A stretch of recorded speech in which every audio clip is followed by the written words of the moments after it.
Olá pessoal, sejam bem-vindos aqui ao canal da Cavalcante Treinamentos, que é o professor Cavalcante. Um abraço a todos e na aula de hoje vamos tratar o assunto listas, um dos que eu acho mais importante para quem está começando aí no mundo do Python. Tá? Vocês vão perceber que, diferente de outros canais, eu trato listas na frente de tupla, de dicionário e de outros objetos, né? E também de tipos compostos, porque de fato eu acho que ele é muito importante e eu acho que ele já te dá um poder de você resolver problemas de forma mais rápida. Vamos seguir então.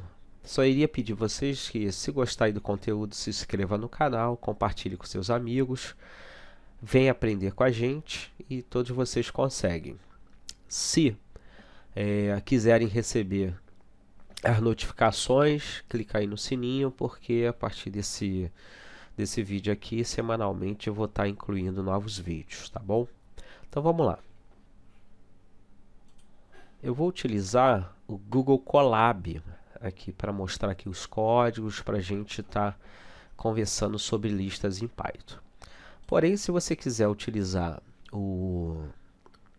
por exemplo, o VS Code, você fica à vontade, eu explico como instalá-lo na aula 03. Dá uma procuradinha aí no canal, vocês vão ver que na aula 03 eu explico como instalar e na aula 05 eu explico como usar o Google Colab em mais detalhes. Hoje aqui eu vou partir do pressuposto que você já sabe utilizar o Google Colab, eventualmente, se necessário, eu mostro aqui um comando ou outro. Bom, vamos lá, chega de papo, vamos falar sobre listas, tem muito conteúdo. Essa parte de lista vai ser dividida em provavelmente 3 partes, que é uma parte inicial, mais introdutória, uma segunda de exercícios e uma terceira sobre list comprehension e outros assuntos mais avançados.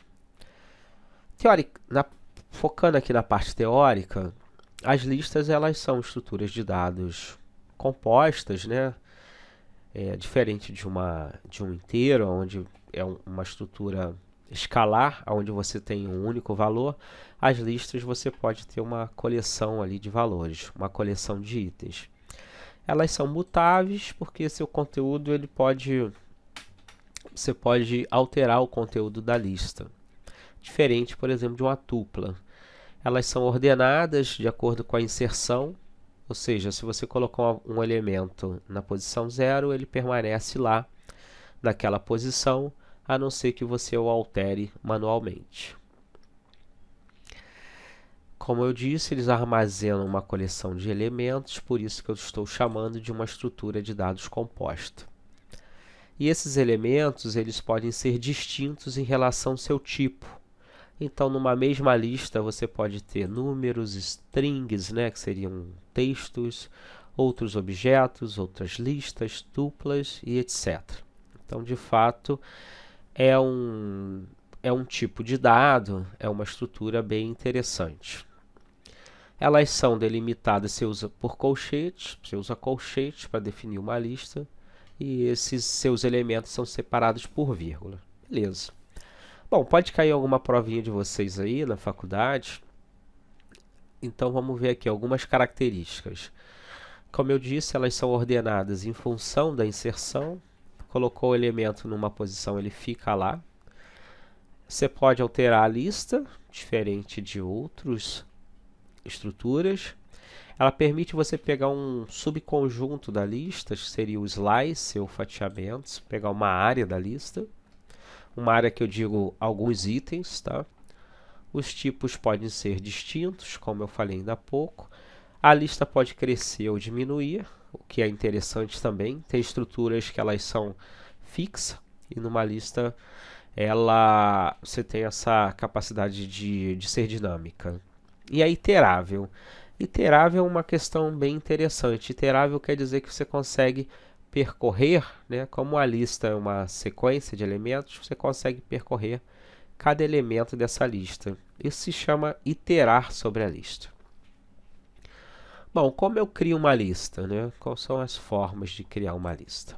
Deixa eu fechar aqui um pouquinho as coisas. Você pode criar uma lista usando os colchetes.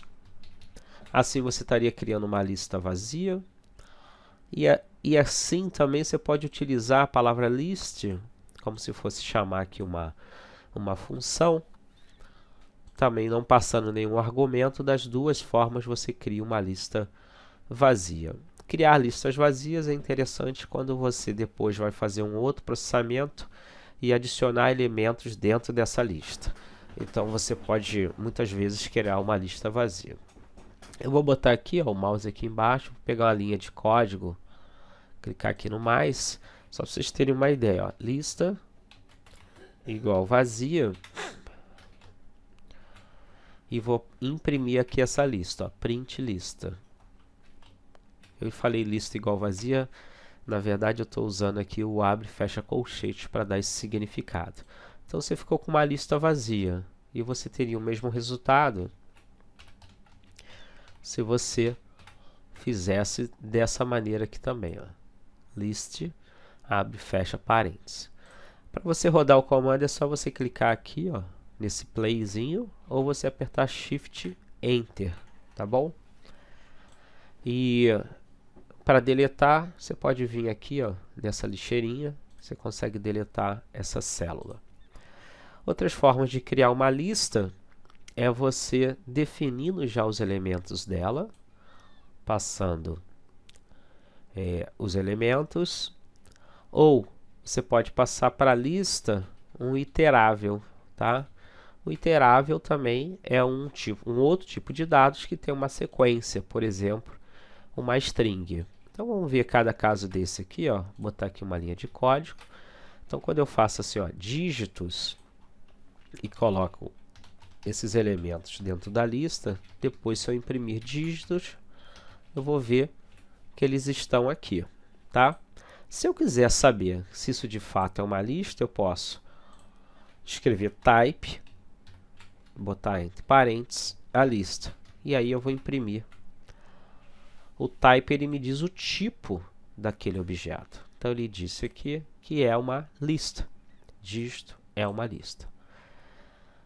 Partindo agora para esse caso aqui, ó, letras igual a list.python, vocês vão perceber que ele vai transformar cada item dessa palavrinha em uma posição da lista. Vamos ver aqui, ó, print letras. Deu um errinho porque tinha um parênteses aqui a mais. Deixa eu tirar aqui. Então, olha o que aconteceu. Cada itemzinho virou. Só tirar o negocinho daqui. Beleza. Cada itemzinho virou um item da lista. Então pode ser útil também. Bom, com relação às listas serem heterogêneas, perceba só. Aqui eu tenho uma lista que eu dei o nome de heterogênea. Ela inicia aqui com inteiros nessas posições, depois vem uma string, depois aqui eu tenho uma string, depois eu tenho, só um instantinho, depois eu tenho aqui uma outra lista, né? Posso ter uma lista dentro de outra lista, depois eu tenho um número também, que é um float, e depois eu tenho um valor booleano. Isso quer dizer que as listas permitem dados variados, né? Como a gente tinha conversado ainda há pouco. Beleza? Vamos criar essa lista aqui, ó, essa heterogênea. Deixa eu copiar ela para cá. Vocês vão notar isso. E eu vou fazer o seguinte, ó. Eu vou pegar o tipo da lista heterogênea na posição 0. E vamos dar um Enter, ó. Lista na posição 0. Ó, vou marcar aqui para vocês verem. É um int. Ó. E na posição, vou botar aqui, ó, 0, 1, 2, 3, 4. Na posição 4. O que ela é? É um str, ou seja, uma string. E depois, na posição 5, que eu tenho dentro da minha lista heterogênea? Eu tenho uma outra lista, tá? Na posição 6, só para vocês terem uma ideia que os tipos são diferentes, ó. Eu tenho um float, e na posição 7 eu vou ter um booleano, ó. Bool, tá aqui. Então, dá para notar que a lista tem elementos de diferentes, pode ter de elementos de diferentes tipos, beleza? Então vamos em frente. Deixa eu fechar aqui. Beleza. Bom, dando continuidade, vamos ver aqui a comparação entre listas. Então perceba aqui nesse código que eu estou criando aqui 3 listas, tá? Perceba que a lista cores 1 e cores 3, elas têm o mesmo conteúdo, né? Vermelho, branco, azul e amarelo.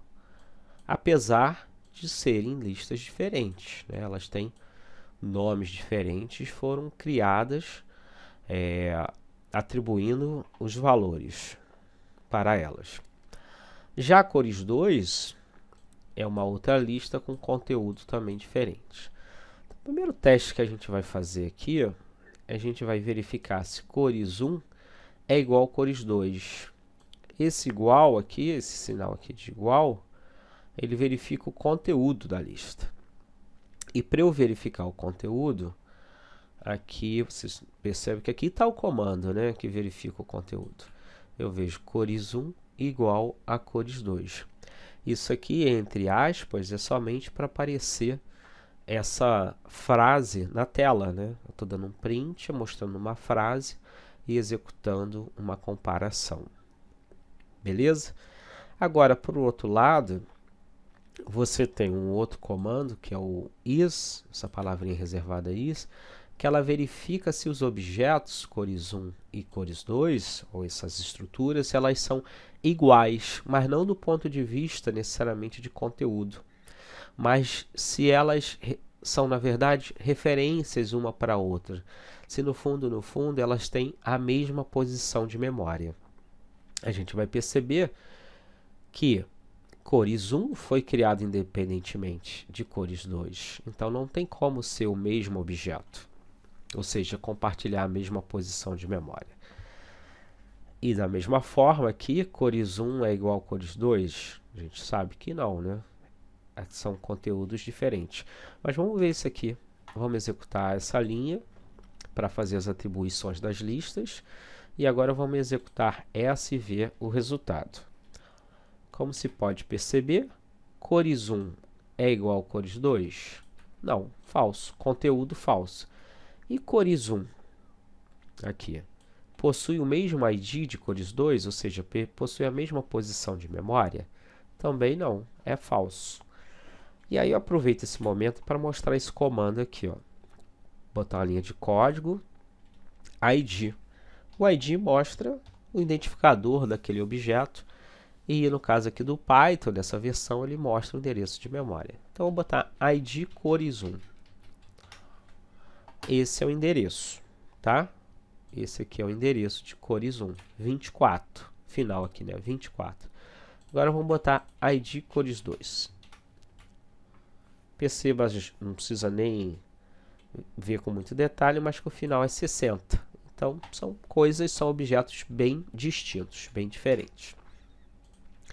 Então, com o ID você consegue ver a posição da memória e ver se, na verdade, trata-se do mesmo objeto. Tem uma situação que eles teriam o mesmo valor de memória, né? O mesmo número de memória. Seria se fosse uma referência. Bom, dando continuidade, vamos ver agora aqui se cores 1 é igual a cores 3, se eles têm o mesmo conteúdo. E vamos ver se cores 1 compartilha o mesmo endereço de memória, ou seja, se é o mesmo objeto.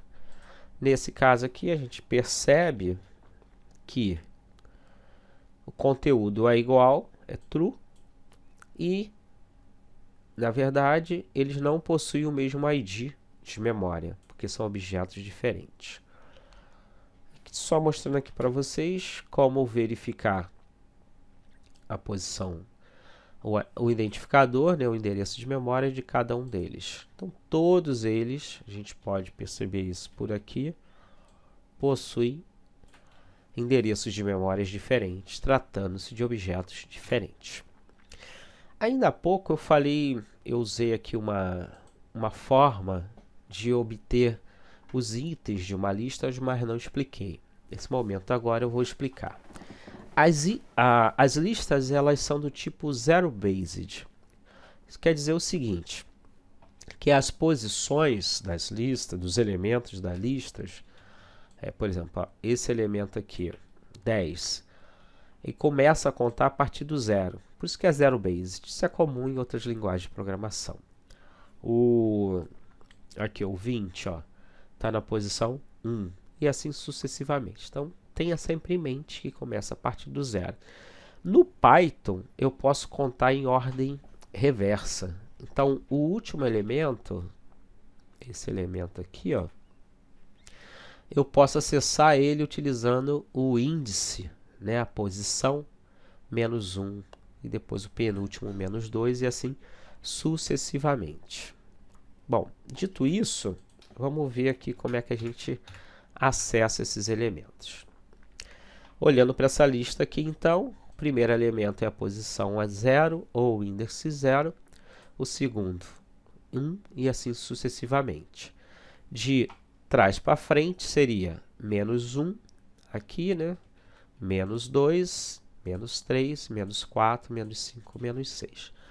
Então, quando eu usar esse comando aqui, vocês pensam aí, print lista 2, o que vai aparecer aqui na tela? Como eu disse, o 2 é essa posição aqui, João, porque a posição 0 é o número 10, a posição 1, número 20, e a posição 2, a palavra João. Deixa eu só executar essa atribuição aqui, para conseguir imprimir. Então, João. E se for menos 2, o que vai aparecer? Aí eu tenho que pensar daqui, menos 1 é o último, menos 2 é o penúltimo. Então, menos 2 vai aparecer a palavrinha fé. Beleza? Aqui, deixa eu aumentar um pouquinho. Fé. Aqui eu vou executar só para vocês verem que vai aparecer João e fé. Agora vamos falar de slice. Slice é pegar um pedaço, um subconjunto da lista.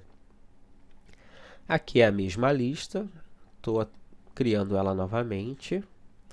Se eu quiser pegar toda a lista, eu posso usar essa forma aqui. Vou botar um código aqui embaixo.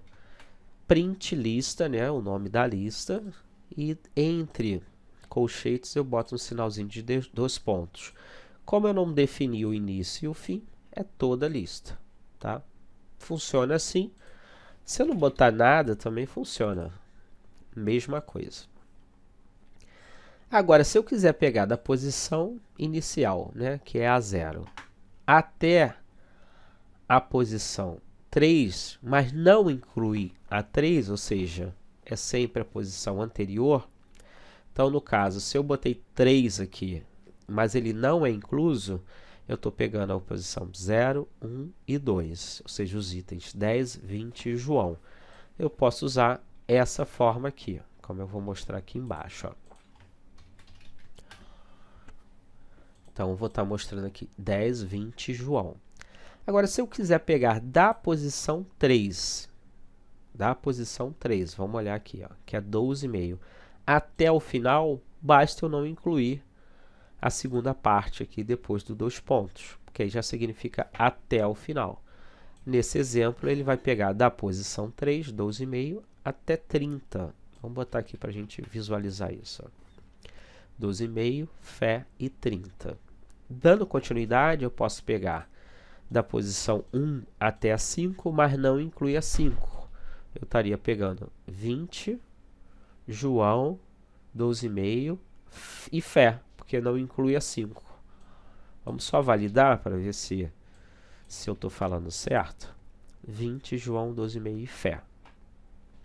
Então, são formas de você percorrer né? Na verdade, percorrer não, fatiar a lista. Agora vamos ver essa aqui. Eu quero pegar da posição -4, que está aqui, até a posição -2, que está aqui. Então, como não inclui a última, eu vou estar pegando João e 12,5. Vamos ver isso aqui, ó. Vou estar pegando a -4 e a -3. João e 12,5. Beleza, gente? E aqui eu estou fazendo ao contrário. Eu estou indo lá para o final, -1, e indo até o final. Ou seja, está esquisito. Todo final indo para o final. Aqui eu não devo pegar nenhum. Devo pegar só o último elemento. Ou seja, eu estou pegando do final, que é o -1, aqui, e não boto a segunda parte. Ou seja, estou indo até o final. Então, o final é ele mesmo, eu estou só pegando o último elemento. Então, é só algumas maneiras aqui de pegar elementos da lista. O stride é parecido com o slice, né, que permite você pegar subconjunto, mas eu consigo pular alguma coisa. Por exemplo, eu quero pegar de 2 em 2, então eu quero pegar o 10, pular 1, quero pegar o João, pular 1, quero pegar a Fé, pular 1, aí não tem o outro aqui para pegar, né? Então, se eu fosse pegar de 2 em 2, eu estaria pegando esses itens aí, 10, João e Fé. Vamos ver isso? Então aqui eu estou criando uma lista heterogênea, 10, 20, João, 12,5, Fé e 30, idêntica essa lista. E agora aqui eu estou pegando, ó, perceba só que apareceu outro 2 pontos aqui. Aqui eu não defini nada, então eu estou aqui, tá, gente? Só para vocês acompanharem junto comigo. Estou nessa posição. Tem 2 sinais de 2 pontos. No primeiro eu não defini nada, então quero dizer que é pegar do início. No segundo eu não defini nada, quer dizer que é pegar do fim. E aqui que vem os strides, ou seja, eu estou dizendo que é para pegar de 2 em 2. Poderia ser de 3 em 3, de 4 em 4, ao seu critério. Então, aqui, nessa primeira linha, pegaria daquela forma que eu disse. E aqui embaixo? Coloca aí no comentário se você souber o que essa linha aqui faria. Respondendo aqui para vocês, essa linha ele vai pegar do início até o final, mas no sentido reverso. Então, ela vai percorrer a lista nesse sentido reverso, a partir do -1. Então, ela vai pegar 30, Fé, 12,5, João, 20 e 10, nesse sentido. Vamos ver? Então, aqui eu tenho aquela primeira, né, que era pegar de 2 em 2. E aqui é o sentido reverso, como eu falei para vocês. Show de bola, né? Vamos em frente.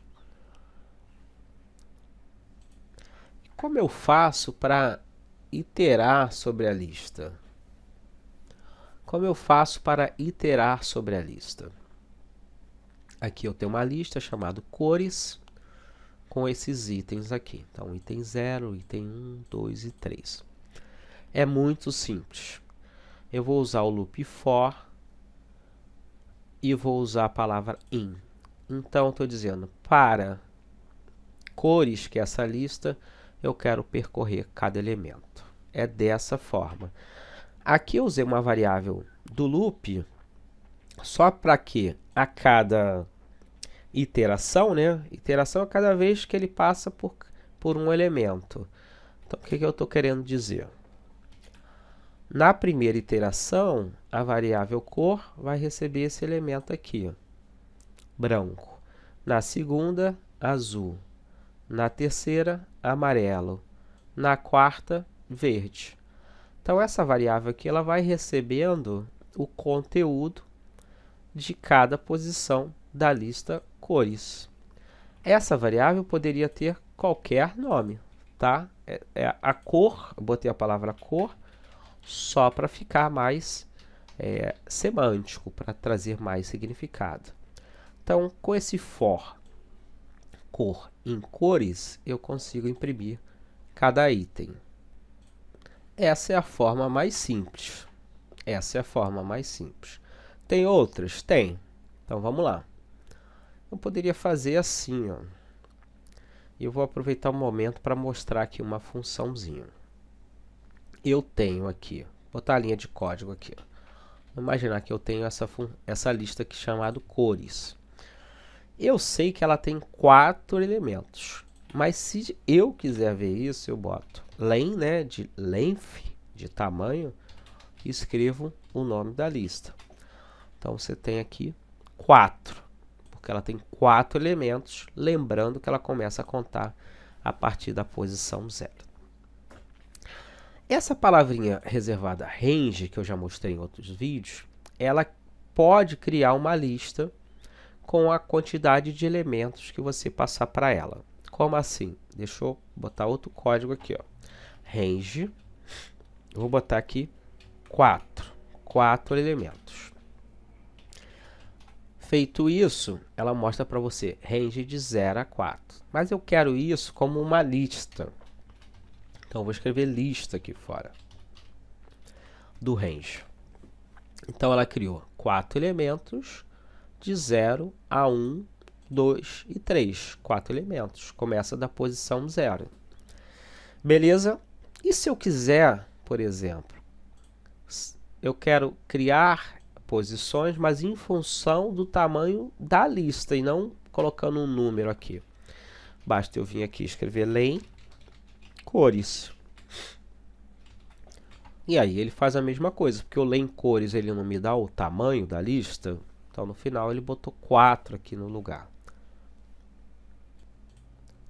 Feito isso, vocês já estão prontos aqui para entender o que acontece aqui. Esse range len cores aqui, que eu estou mostrando aqui, ó, esse range len cores está fazendo isso aqui. Apesar de não ter a palavrinha lista aqui, nesse contexto ele gera essa lista. E esse i, como eu já mostrei, a cada iteração ele vai pegar um valor gerado dessa lista. Então, na primeira iteração, olha aqui embaixo, ó, ele vai pegar o valor 0. Na segunda iteração, o valor 1. Na terceira, 2 e assim sucessivamente. Então, perceba o que ele está fazendo. Na primeira iteração, ele está indo na lista chamada cores, que é essa, e substituindo aqui a posição que ele tem. Então, na primeira iteração, ele não tem um valor 0, então ele vai botar aqui 0. Então, ele vai pegar cores da posição 0, que é branco. Na segunda iteração, ele vai botar aqui o valor 1, né? Então, ele vai pegar o azul. Depois, o valor 2, vai pegar o amarelo e assim sucessivamente. Vamos executar aqui para ver. É o que a gente imaginou. É o que isso aqui faz de forma bem mais simples. Mas em algumas situações isso aqui pode ser útil para você. Bom, uma outra maneira até interessante de percorrer uma lista é usar o método, na verdade, a função enumerate. O que essa função enumerate te dá? Ela te dá a posição daquele item da lista. Então, quando eu uso enumerate cores, na primeira iteração, ela vai me dar a posição 0. Na segunda iteração, ela vai me dar a posição 1. Na terceira iteração, ela vai me dar a posição 2, ou seja, a posição daquele elemento na lista. E para onde vai, deixa eu mostrar aqui para você, essa posição? Essa posição que o enumerate dá, vai para essa variável aqui que você definir. Pode ser qualquer nome. Mas na primeira iteração, esse i vai receber o valor 0. E o conteúdo da lista vai aqui para, semelhante que a gente viu em cima, para essa segunda variável. Então, a primeira guarda a posição e a segunda guarda o conteúdo. Eu não falei para vocês que começa do 0, mas quando eu uso o enumerate, eu posso definir para mostrar aqui na tela a posição que eu quero iniciar. Então, eu botei aqui start igual a 1. Se eu não botar nada, vai começar do 0. E aqui eu estou só imprimindo, tá? Estou imprimindo o conteúdo da variável 1, botando um tracinho, e o conteúdo da variável cor. Esse F é simplesmente para poder usar essas chaves aqui e poder pegar o conteúdo. Chama fstrings. Vamos executar. E a gente viu aqui esse 1zinho, 2, 3, 4, que foi adicionado pelo enumerate. Isso aqui vai ser usado várias vezes por vocês aí. Dando continuidade, agora vamos percorrer uma lista em forma reversa. Reversa, né? De trás para frente. Como? Simples, é só usar a palavrinha reversed antes da lista. E o resto é igual, ó. Então, agora eu estou verde, que é a última, amarelo, ou seja, estou em ordem reversa. Tem como fazer de outra forma? Tem. Às vezes é interessante saber. Eu vou usar aquele stride, que eu já usei lá em cima. Aqui, ó, perceba só que no primeiro 2 pontos eu não botei início nem fim, ou seja, toda a lista. E no segundo 2 pontos eu botei -1, dizendo que eu quero vir de trás para frente. Vai fazer a mesma coisa. Vai percorrer o verde, depois o amarelo, o azul e assim sucessivamente. Bom, estamos caminhando, né? Vamos lá. E essa é a primeira aula. Vão ter mais 2 sobre lista. Nós já vimos como criar uma lista. Então, isso aqui não é novidade. Agora, vamos ver como adicionar itens numa lista. Existem algumas maneiras. Aqui eu criei a lista nomes, né? Vamos fazer aqui por parte, ó. Criei a lista... Não, foi errado. Deixa eu pegar aqui. Criei a lista nomes. Tá aqui a lista nomes. Agora, se eu quiser adicionar uma coisa dentro da lista, eu posso fazer assim, ó. Posso criar esse nome aqui, vamos chamar aqui de Bruno. E botar um mais, né? Que é para somar esse nome à lista. E aí depois eu vou imprimir aqui a lista, ó. Print nomes. Você vai notar que o Bruno foi adicionado à lista. Vamos alterar aqui a ordem. Ó, vamos fazer assim, ó. Bruno mais nomes, né? Mais Bruno. Não, mais Fernando agora. Fernando. E vamos imprimir. Então, se você bota ele no início, ele inclui o nome aqui, tá? Fica sendo o primeiro nome. Se você bota no final, fica sendo o último item.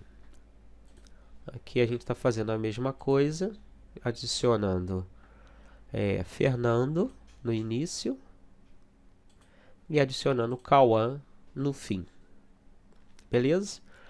Bom, você pode utilizar, e até mais simples, a palavrinha, o método append, tá? Append, que adiciona no final. Então, estou botando aqui para adicionar Fernanda ao final da lista.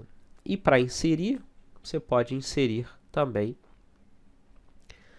tanto numa posição específica. Por padrão, o inserir insere no início, não precisaria botar 0 aqui.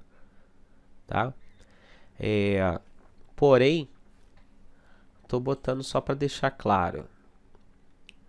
Então, eu tinha uma lista de nomes que tinha esses nomes aqui e eu vou incluir mais Fernanda e Geraldo. Com isso, eu incluí Fernanda no final. Cadê? A Fernanda está aqui no final. E o Geraldo está no início. Se eu quisesse incluir Geraldo em uma outra posição, bastava definir aqui a posição. Sempre lembrando que começa a contar a partir da posição 0. Então, botei Geraldo. Deixa eu ver aqui onde apareceu. Eu já tinha botado uma vez, né? Então tinha o Geraldo aqui. Mas agora ele apareceu aqui também na posição é o quinto elemento que equivale à posição 4. Aqui esse 9, simplesmente verificando com a palavrinha len o tamanho da nossa lista, quantidade de elementos. Dando seguimento, se eu quiser repetir itens da lista, eu uso esse sinal de multiplicação, esse asterisco, ó. Deixa eu fazer aqui para vocês. Aqui eu estou pegando uma lista e multiplicando ela 10 vezes. Ó. Então ficou 10 uns. E isso é útil para uma série de coisas. Se eu tiver aqui uma lista com 3 elementos e multiplicar 10 vezes, eu vou ter esse 1, 2, 3, 10 vezes também, tá? E se for string que tiver aqui dentro? Ele vai ser multiplicado também 10 vezes. Então, é só uma forma de multiplicar. Beleza? Esse range aqui eu já tinha mostrado, né? Se eu quiser criar uma lista que vai de 1 a 10, basta eu usar isso aqui, ó. Range de 1. Ele vai sempre...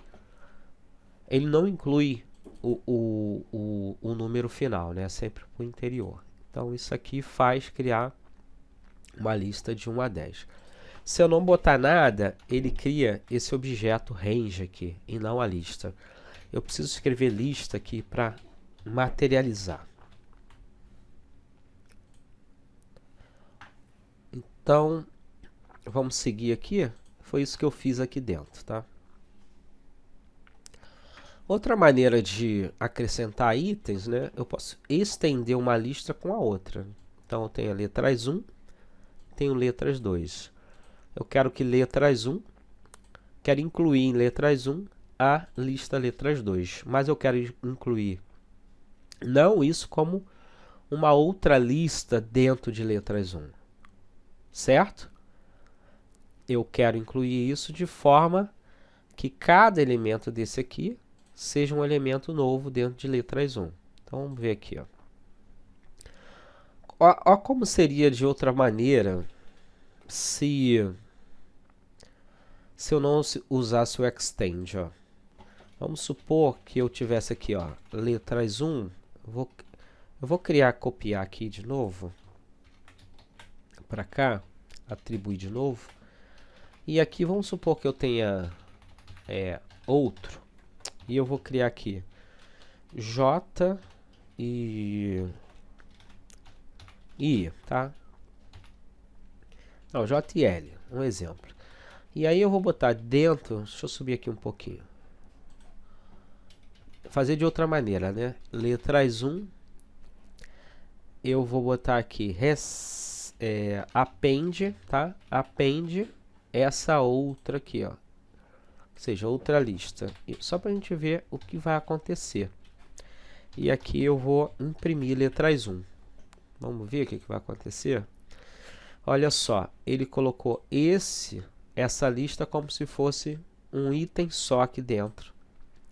Ele não desempacotou a lista, né, cada item para colocar aqui dentro. Diferente do extend, que ele desempacota. Veja só. E aí cada item vira um item da lista. Essa é a diferença. Para modificar a lista, tem algumas formas também. Aqui eu criei essa lista chamada nomes. Eu vou na posição 1, que é a Tayane, e vou trocar por Beto. Então é só ir na posição e trocar, tá? Eu posso usar slice. Então, estou dizendo aqui que eu vou na posição de 0 a 2, mas não inclui o 2, né? Então, é A e B. E eu quero trocar por D e E. Então, perceba que trocou aqui. Aqui é a mesma coisa, usando slice. Eu quero pegar a posição 1 até 3, mas não inclui o 3. Então, são essas duas posições. Na verdade, essas duas posições. E trocar por 0. Então, aqui trocou por 0. Agora, vamos falar um pouco sobre cópia de lista e referência para lista, que são assuntos diferentes. São coisas diferentes, na verdade, mas relacionadas. Aqui eu tenho países. Brasil, Uruguai, Paraguai e Venezuela. Quando eu boto sinal de igual e atribuo países a uma outra variável, eu estou criando uma referência dessa variável para essa. É como se elas fossem o mesmo objeto, porque elas compartilham a mesma posição de memória. Beleza? Vamos ter certeza disso? Deixa eu executar aqui que eu explico melhor. Então, quando eu peguei o ID de países, que mostra a posição de memória, e o ID de nações, que é a variável aonde eu referenciei países, testei aqui para ver se era igual, aqui deu true, ou seja, true, eles são iguais, é a mesma coisa. Aí eu fui lá em países, né, que é a lista original, e atribuí na posição 0, que tinha Brasil, atribuí Argentina, troquei Brasil por Argentina. Quando eu mandei imprimir a lista que não era original, mas a que referenciava países, você percebe que o Brasil sumiu também. Ó.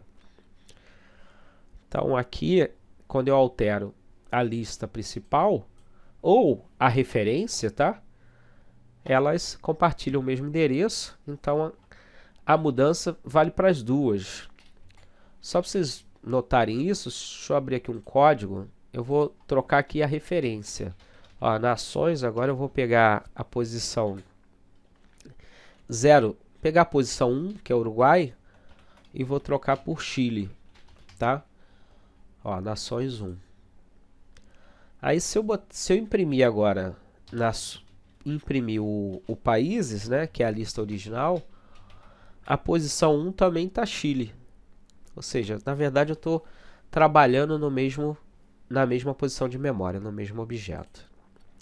Se eu não quero que isso ocorra, e muitas vezes eu vou querer que ocorra, outras não, eu posso fazer uma cópia rasa, ou shallow copy. Essa cópia é o seguinte, ó. Aqui eu declarei novamente, só para a gente testar. Eu uso o sinal de igual também, né? Uma atribuição, mas agora eu uso, é como se fosse o slice aqui, ó. Eu uso o 2 pontos e boto nenhum valor entre cada lado para dizer que eu quero fazer a cópia da lista toda.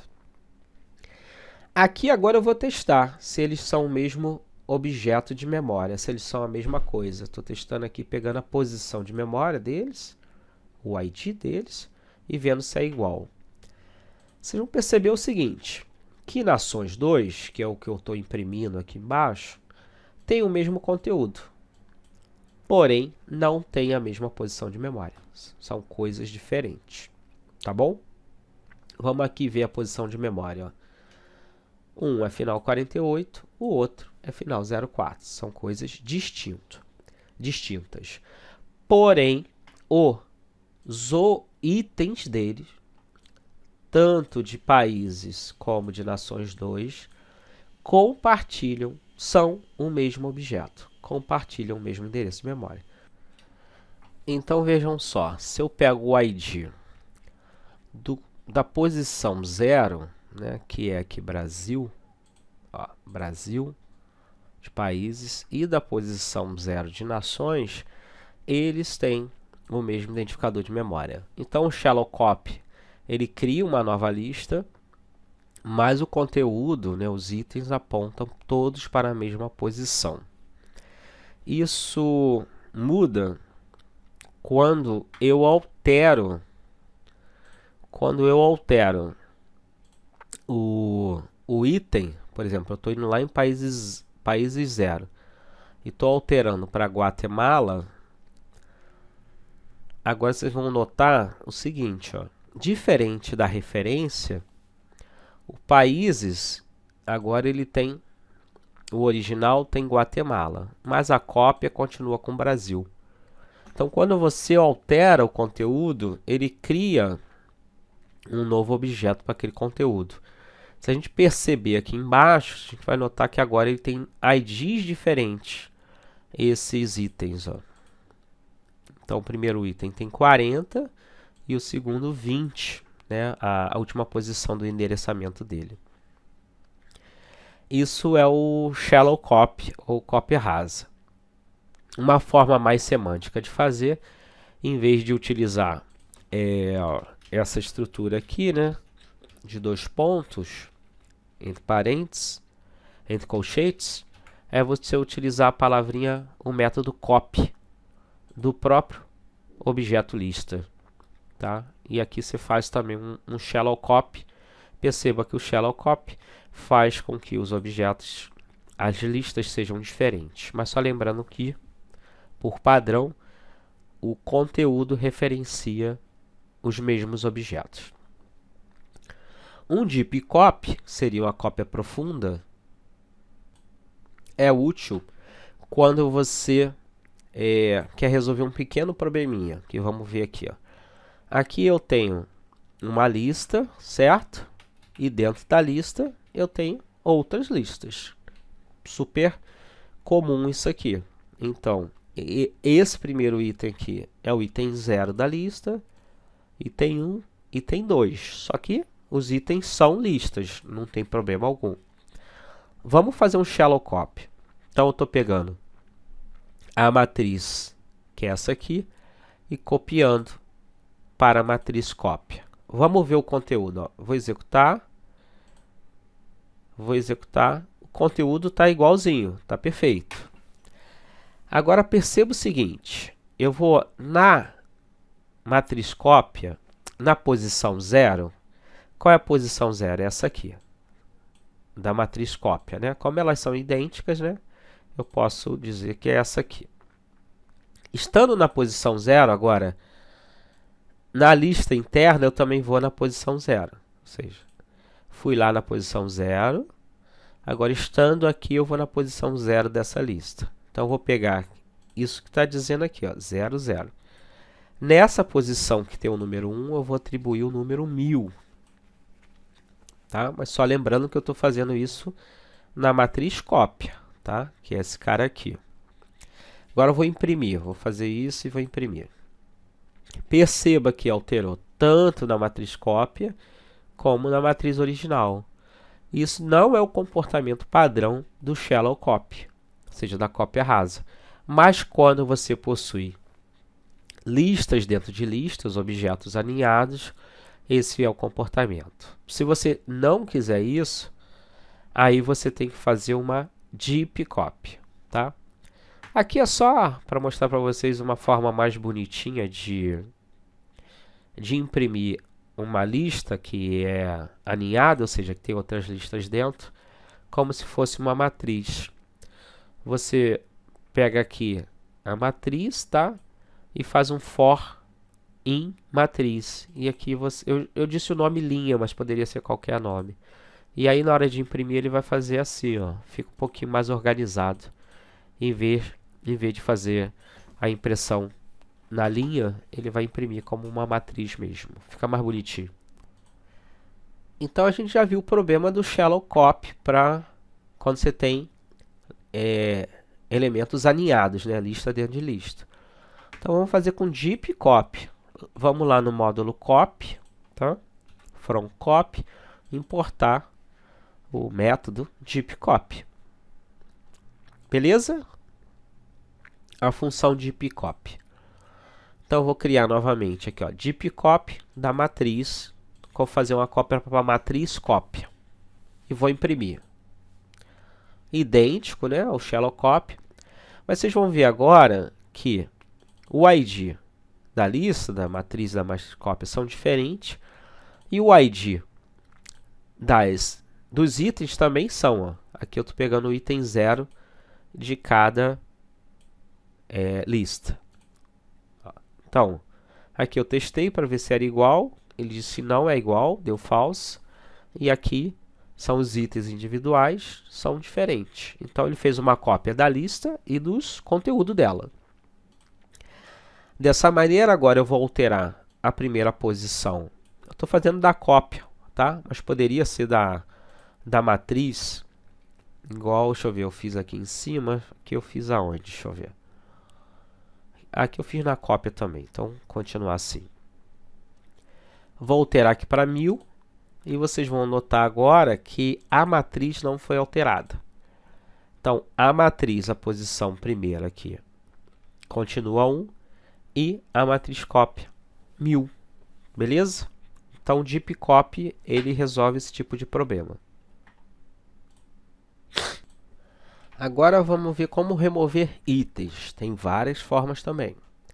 Então, tem uma lista aqui, chama países, e eu quero remover o Uruguai, por exemplo.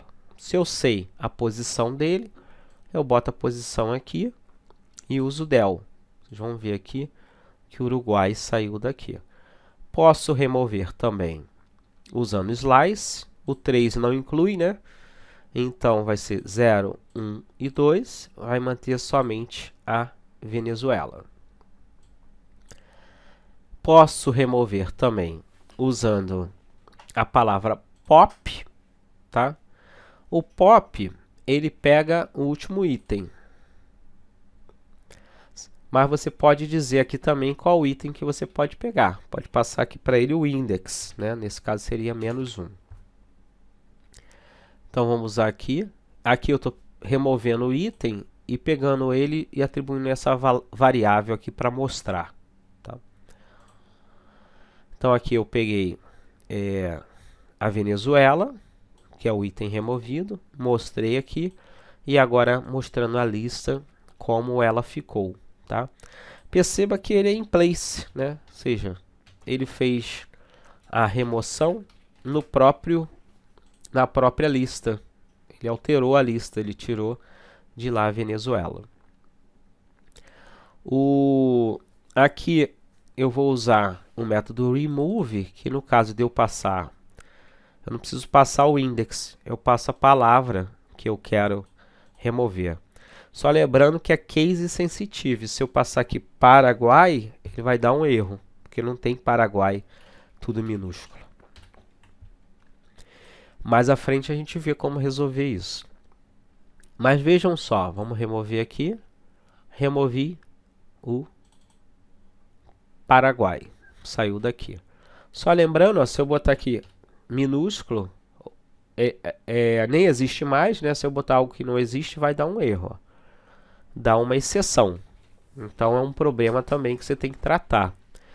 E isso aqui também ocorre aqui, ó. Se eu botar aqui um index que não existe, eu vou botar aqui o 7, o 6, ele dá um erro também, porque não tem index 6, né? O index é 0, 1, 2 e 3. Então uma coisa que você tem que tratar também. Beleza?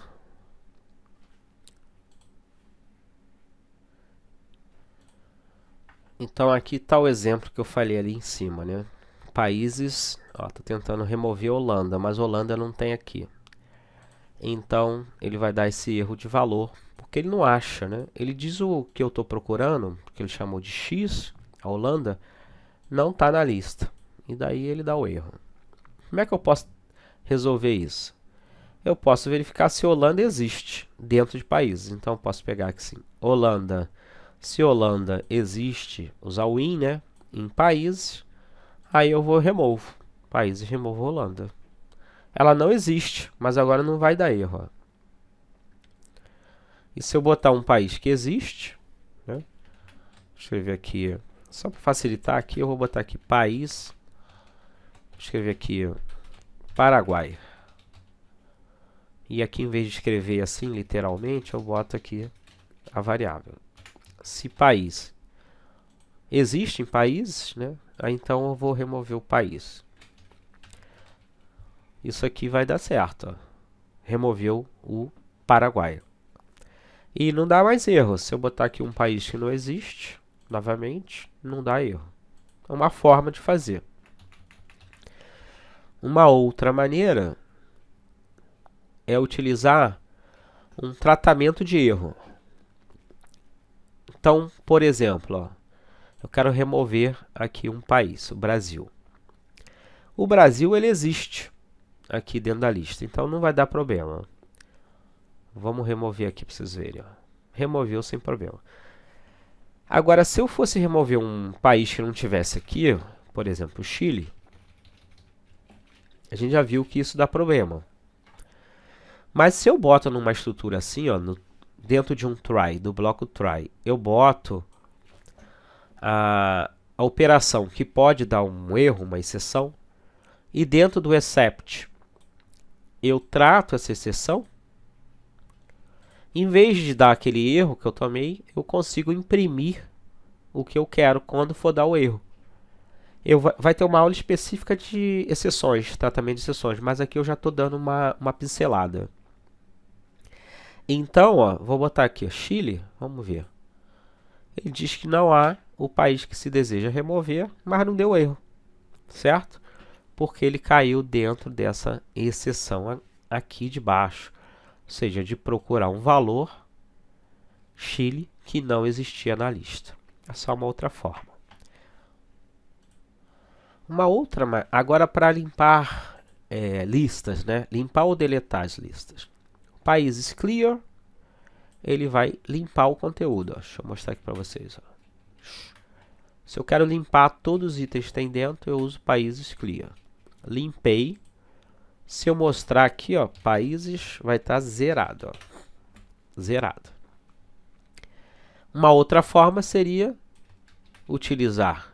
Deixa eu deletar aqui um pouquinho.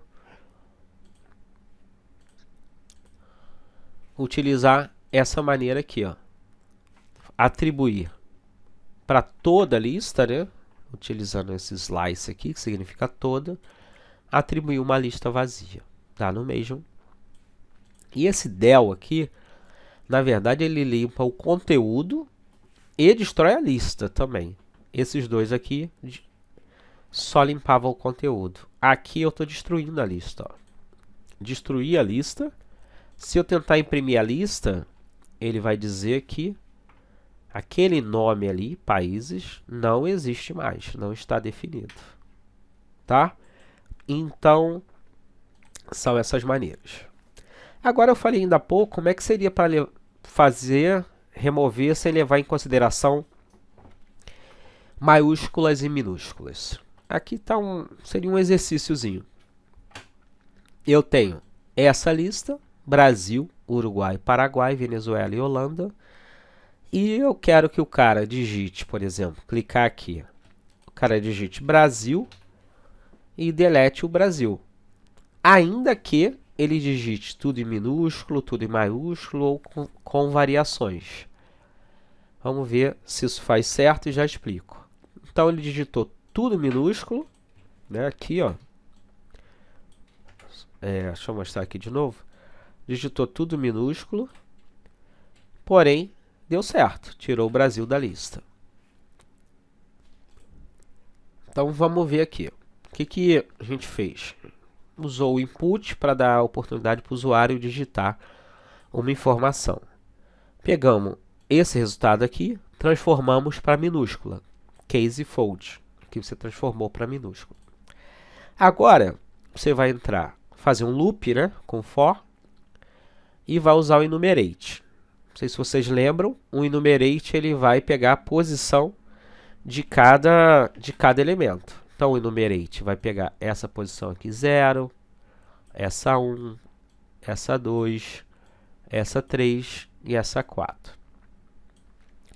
O enumerate, ele pega a posição e coloca na variável que foi definida aqui na frente. Poderia ter qualquer nome.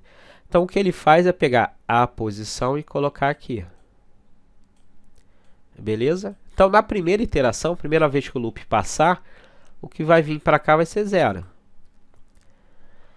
E aqui eu estou fazendo um for, né? Então, eu estou pegando na primeira iteração o primeiro elemento, o conteúdo dele, passando aqui para país. Então, o índice é 0 e o país aqui vai ser Brasil, na primeira iteração. Então, aqui o país vai ser Brasil, né? Na primeira iteração. E por aí vai. Na segunda iteração, o índice aqui vai ser 1 e o país vai ser Uruguai e por aí vai. Então, vamos pegar só esse caso aqui, esse primeiro, da primeira iteração. Aqui dentro eu verifico o item que eu quero remover. O item que eu quero remover foi o que o cara digitou, mas que foi passado para minúsculo. Então, aqui, item remover tem um digitado em minúsculo. E aqui eu tenho o item que está aqui dentro dessa variável, né? Que na primeira iteração vai ser Brasil, mas eu estou passando ele para minúsculo também. Então, eu estou testando duas coisas que são minúsculas, né? O que o cara digitou e o conteúdo da lista, da primeira iteração. Se eles forem iguais, é porque eu encontrei o que eu quero deletar. Então, vou usar o pop para deletar e eu tenho que passar o index. A posição, né, que eu quero deletar. E a posição vai estar aqui, ó. Vai estar nessa variável aqui que guarda a posição. Então, quando eu passar aqui o index, nesse caso específico, eu vou estar passando o 0. Uma vez que eu encontrei, eu uso o break para sair do loop, para quebrar o loop. Então, eu não passo pelos demais. Esse exemplo aqui, se tiver vários Brasil aqui dentro, a palavra Brasil, ele só vai remover a primeira que ele encontrar. Para remover todas, aí teria que fazer um outro tipo de programação, tá? Mas isso aqui que eu queria mostrar aqui para vocês. Dando continuidade, eu já mostrei, mas vamos novamente. Como é que eu verifico se um item está na lista? Bem simples, palavra in, tá? Flamengo está na lista, ele vai dizer se está ou não está. Agora, é case sensitivo também. Flamengo minúsculo não está na lista, tá? Cruzeiro está na lista? Não, né? Não está na lista.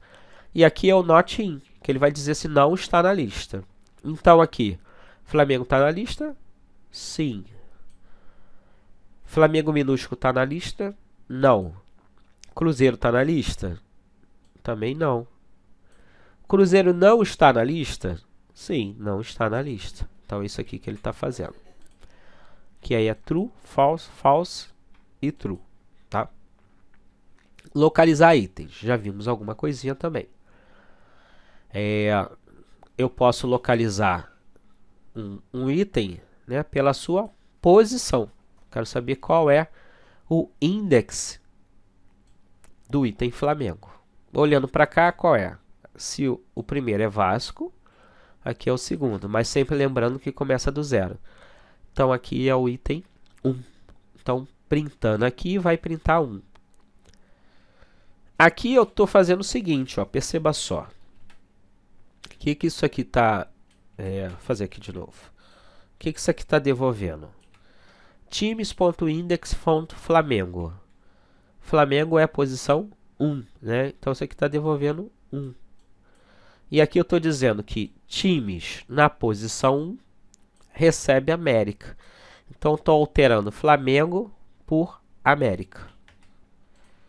Então, como eu tinha dito, ó, aqui o primeiro tá a posição 1, tá? Ó, Flamengo está na posição 1. E aqui eu estou alterando Flamengo, que estava na posição 1, por América, que veio para cá. Beleza? Show, né? Vamos lá, tem mais algumas coisinhas. Aqui eu tenho uma lista de dígitos, 682, não está em ordem. E se eu quiser ordenar, eu uso o método sorted, tá? Só que o sorted, ele não é in place. Não é in place, ou seja, ele não altera a lista. Vamos ver aqui, ó. Sorted, deixa eu executar novamente. Ó, atribuir aqui a lista e agora eu vou executar. Então, organizou a lista, né? Botou tudo em ordem, mas ela não é in place, tá? O que é isso? Se eu fazer um print da lista aqui, vai estar como estava, ó. Print dígitos, tá aqui, do jeito que estava. Se eu quiser alterar, de fato eu tenho que reatribuir esse resultado ao próprio nome da lista. Então aqui eu fiz assim, e agora se eu imprimir dígitos, vai estar organizado, tá bom? Só lembrando, não é in place, tá? Eu posso ordenar isso de forma reversa, né? Do maior para o menor. E não serve só para inteiros, serve para strings, tá? E outros tipos de dados. Então, vou organizar aqui do maior para o menor. que é in place? Se eu usar o método sort do próprio objeto lista, aí ele é in place, ele faz a ordenação. Ó. Então, estou usando sort do próprio objeto lista. In place, quando eu mostro a lista, ela foi alterada. E ele também tem o método reverse, tá? Se eu quiser alterar, ordenar do maior para o menor. Agora vamos ver outra forma de ordenar a lista do maior para o menor, tá? De forma reversa. É o método reversed. Aqui eu tenho a lista, mas perceba só, ele é um pouquinho diferente, ó. Ele não gera uma lista, ele gera esse iterator. Se eu quiser gerar a lista, eu tenho que botar aqui list na frente. A gente numa aula fala sobre iterator, mas aqui eu consigo gerar a lista de forma reversa. Mas perceba só também que ele não é in place, ó. Ele não modificou a lista. Se eu quiser modificar a lista, eu tenho que reatribuir aqui a lista. Aqui embaixo eu faço isso, tá? Aqui é a mesma coisa. Então aqui eu tenho os dígitos, aqui eu fiz o reversed, transformei em lista e atribuí para outra lista. Então eu tenho a lista original e uma lista que está reversa. Eu vou imprimir uma do lado da outra aqui, ó, para vocês verem a diferença. A lista original e a lista invertida, tá? Então também o objeto, né, o tipo lista, tem um método reverse e ele é in place, ó. Esse já faz in place. Então aqui não precisei reatribuir, já faz in place. E o método, só mostrando aqui, acho que salvo engano, eu já tinha mostrado.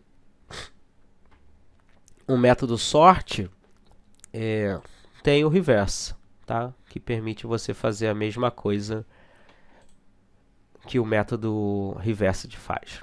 Agora isso aqui é bem interessante, ó, ordenando por uma chave. Eu fiz umas ordenações, mas tudo de objetos simples. Se eu quiser ordenar, por exemplo, aqui eu tenho empregados e aqui eu tenho uma lista para cada empregado. E a lista, a primeira posição é o nome, idade, profissão e salário anual. Se eu quiser ordenar por idade, por exemplo, como é que eu faço? Quero ordenar os objetos aqui dentro por idade, ou por profissão, ou por salário. O método sorted tem um elementozinho que faz isso. Ó. Como é que é? Eu passo a lista, empregados. Agora eu uso o parâmetro key e vou passar uma função aqui para ele. A gente não falou disso, vai ter aula para isso, mas eu vou dar uma pincelada.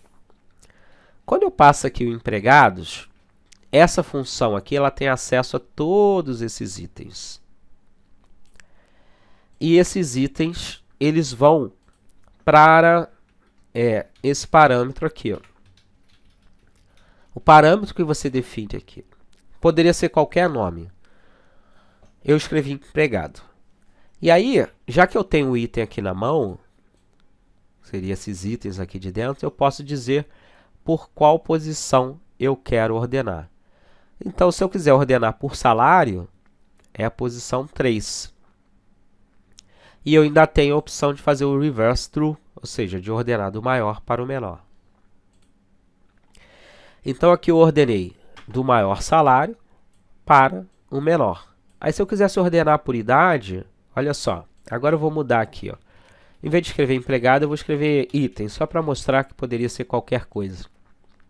Item, aí se eu escrevi item aqui fora, eu tenho que escrever item aqui dentro. Por idade, posição 0, posição 1. Só trocar aqui, botar a posição 1. E aí vocês vão ver que agora foi por idade. 50, 39, 31. Se eu botar o reverse, tirar o reverse, aí ele vai fazer do menor para o maior. Ou deixa o reverse, se eu quiser deixar aqui, para ter certeza, e bota aqui false. Só fechar aqui, ele vai fazer a mesma coisa, do menor para o maior. Beleza? Agora vamos ver aqui algumas funçõezinhas internas que o Python tem, que são úteis com listas e outros iteráveis, tá? A função min, vai pegar o menor valor da lista e serve para inteiro, strings, tá? Uma coisa legal, quando você tiver dúvida sobre o que uma função faz, você pode vir aqui, ó, bota um código, tem algumas formas de fazer, né? Você bota help e escreve o nome dela, min, e ela vai te dizer aqui que ela recebe, ela espera um iterável, tá? E ela retorna um valor. E aqui ela diz o que ela faz. O menor retorna o menor item, tá? Aqui, ó, return its smallest item. Beleza? Vou fechar aqui. E vamos executar. Então, o menor item é 0, o maior é 40, e a soma deles, que é uma outra função, é 81. Tá? Além dessa, você tem o count, se você quiser contar a quantidade de itens. Eu quero saber quantos itens 1 eu tenho aqui dentro. Então, vocês sabem que tem 3, né? Quero contar quantos itens tem aqui dentro. Então, dígitos count 1. Pode ser string também, tá? Então, vai dar 3. Beleza? E aqui é se eu quiser manter os itens, só itens únicos, né? Então, tem 3 itens 1 aqui. Vamos supor que eu quero manter só um. Tirar as duplicatas. Eu posso pegar essa dígitos aqui, ó. Eu uso esse método aqui, set. E ele vai criar um objeto sem duplicatas, porque ele cria um conjunto, né? Um conjunto não tem duplicatas. E aí, eu faço esse conjunto virar uma lista, né? E com isso ele tira as duplicatas para a gente. Bom, se você chegou até aqui, eu ia te pedir mais uma vez para se inscrever no canal, compartilhar esse vídeo com amigos e clicar aí no sininho para receber novos vídeos. Também pedir desculpa pelo resfriado que eu tô, pela minha voz meio fanha. E até a próxima aula. Um grande abraço a todos, sucesso!